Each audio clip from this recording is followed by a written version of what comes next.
அல்லாஹு அல்லாஹு அல்லாஹு அல்லாஹ் அல்லாஹு அல்லாஹு அல்லாஹு அல்லாஹ். அல்ஹம்துலில்லாஹ், அல்லாஹ்வின் கருணையினால் இன்று 29வது ஜுஸுவிலே கடைசியாக ஒரே ஒரு சூரா மட்டும் மீதம் இருக்கிறது. இன்ஷா அல்லாஹ் நாளைய தினத்திலே 30வது ஜுஸுவுக்குள்ளே நுழைய இருக்கிறோம். அல்லாஹ் கடைசி வரையிலும் கரை சேர்த்து வைப்பானாக.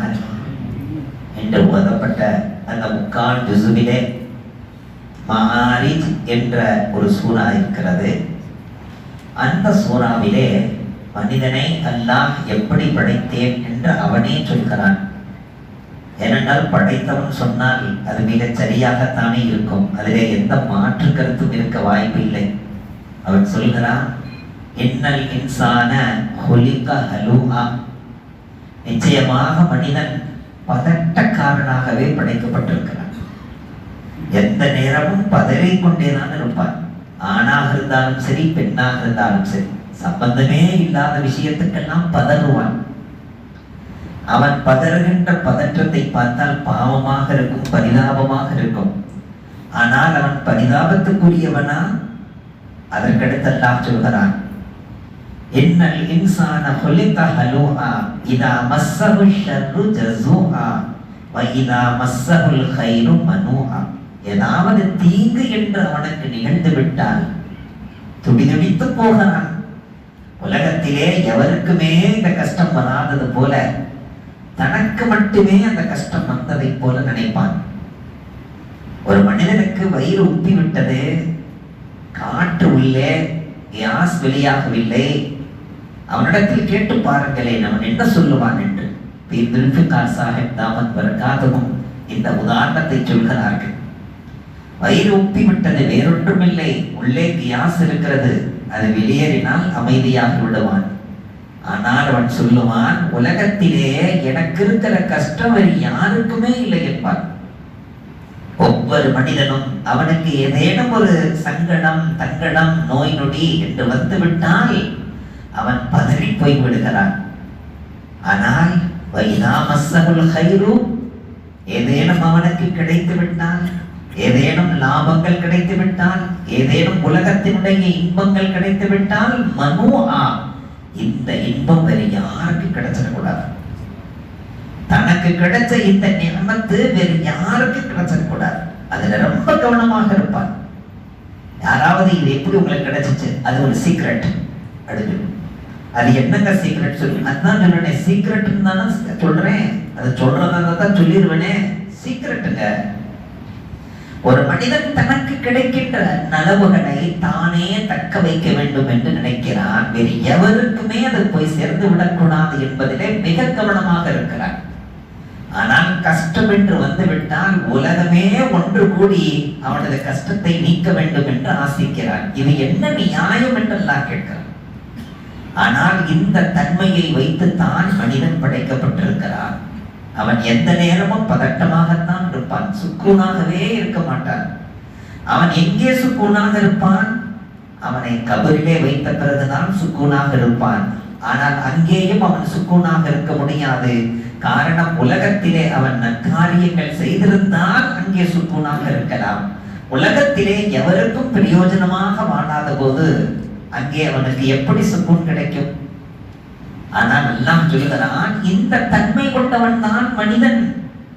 இல்லல் முசல்லீன், தொழுகையாளிகளை தவிர, எல்லாம் சொல்கிறான், இல்லல் முசல்லீன் அல்லதீனஹும் அலா ஸலாத்திஹிம் தாயிமூன், அவர்கள் நிரந்தரமாக தொழக்கூடியவர்கள். கஷ்ட காலத்திலேயும் தொழுவார்கள், நஷ்டப்பட்ட நேரத்திலும் தொழுவார்கள், ஆரோக்கியத்திலும் தொழுவார்கள், சுகக்குறைவாக இருக்கிற போதும் தொழுவார்கள், ரப்பு தந்தாலும் தொழுவார்கள், தராவிட்டாலும் தொழுவார்கள், நியமத்து கிடைத்தாலும் தொழுவார்கள், இல்லை என்றாலும் தொழுவார்கள், நஷ்டப்பட்டு போனாலும் தொழுவார்கள்.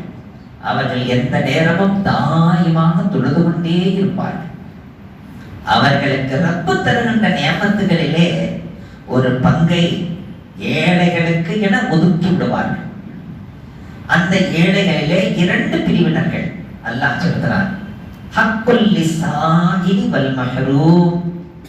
ஒரு சிலர் தன் தேவைகளை சொல்லி வாங்கி செல்வார்கள், அவர்களுக்கும் தருவார்கள்.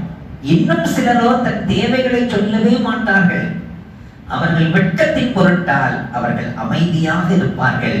ஆனால் அவர்களை தேடி சென்று அவர்களது ஹக்கை இவர்கள் நிறைவேற்றுவார்கள்.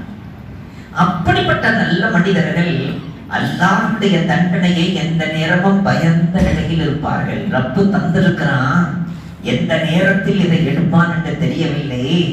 ரப்பு ஆரோக்கியம் தந்திருக்கிறான், எந்த நேரத்தில் அது நோய் நொடியா மாறுன்னு தெரியல.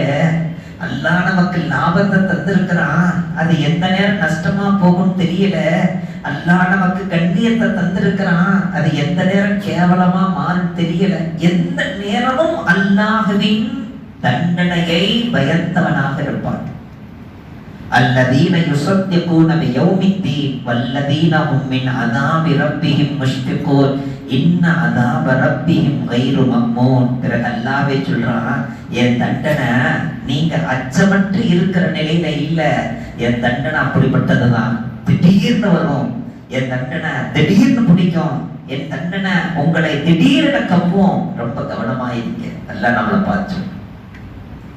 ஆனால் இந்த தொழுகை இல்லாதவர்கள், பள்ளி தொடர்பு இல்லாதவர்கள், ரப்புக்கு முன்னால் சஜிதா செய்யும் பாக்கியம் இல்லாதவர்கள், அவர்கள் எந்த நேரமும் பதட்டமாகத்தான் இருப்பார்கள். அவர்களுக்கு கல்விலே சுக்கூன் என்பது கிடைக்காது என்கிறான் அல்லாஹ். கொஞ்சம் நினைத்து பாருங்கள். ஃபஜ்ர் தொழுகைக்கு வந்தார்கள் நபிகள் நாயகம் ஸல்லல்லாஹு அலைஹி வஸல்லம். கேட்டார்கள், அப்துர் ரஹ்மான் இப்னு அவுஃப் எங்கே என்று கேட்டார்கள். மிகப்பெரிய செல்வந்தர் ஹஜ்ரத் அப்துர் ரஹ்மான் இப்னு அவுஃப் ரலியல்லாஹு அன்ஹு மக்கத்து முஹாஜிர். மதீனாவுக்குள்ளே வந்து கொஞ்ச நாட்களிலேயே பெரிய செல்வத்துக்கு சொந்தக்காரராக ஆனார்கள். அவர்கள் திருமணம் முடித்த நேரத்தில் நபி அவர்கள் கேட்டார்கள், திருமணம் முடித்ததாக நான் அறிகிறேன் என்றார்கள். நபி அவர்களுக்கே சொல்லல, திருமணம் முடித்ததாக தெரிகிறது என்றார்கள். ஆமாம் யா ரசூலல்லாஹ், எனக்கு திருமணம் ஆகிவிட்டது. யார் திருமணத்துக்கு உங்களுக்கு மனைவியாக கிடைத்தது? அன்சாரி பெண்மணி, மதீனத்து அன்சாரி பெண்மணியை எனக்கு தந்தார்கள் அப்படின்னு சொல்றாங்க. மகர் கொடுத்தீங்களா என்று கேட்டார். உடனே நபி அவர்களிடத்தில் சொன்னார்கள், யா ரசூலல்லாஹ், ஒரு முட்டையின் அளவுக்கு தங்கத்தை தந்தேன். ஒரு முட்டையை தங்கமாக மாற்றினால் அது எவ்வளவு கனமாக இருக்குமோ அந்த அளவுக்கு ஒரு முட்டையின் அளவுக்கு நான் தங்கத்தை நான் மகராக தந்தேன். உடனே நபி அவர்கள் சொன்னாங்க, அந்த நேரத்தில் இந்த நிகழ்வு நடந்தது இன்னொரு நேரத்தில். இப்பொழுது ஃபஜ்ருக்கு வந்தவர்கள் எங்கே அப்துர் ரஹ்மான் இப்னு அவுஃப் என்று கேட்கிறார் ரலியல்லாஹு. யா ரசூலல்லாஹ், இதோ இங்கே இருக்கிறேன். உடனே நபி அவர்கள் அழோ என்று அழுகிறார்கள். யா ரசூலல்லாஹ், எதற்காக இப்படி கதறுகிறீர்கள், ஏன் அழுகிறீர்கள்? இல்லை, நேற்று இரவு நான் கியாமத்தை பார்த்தேன்.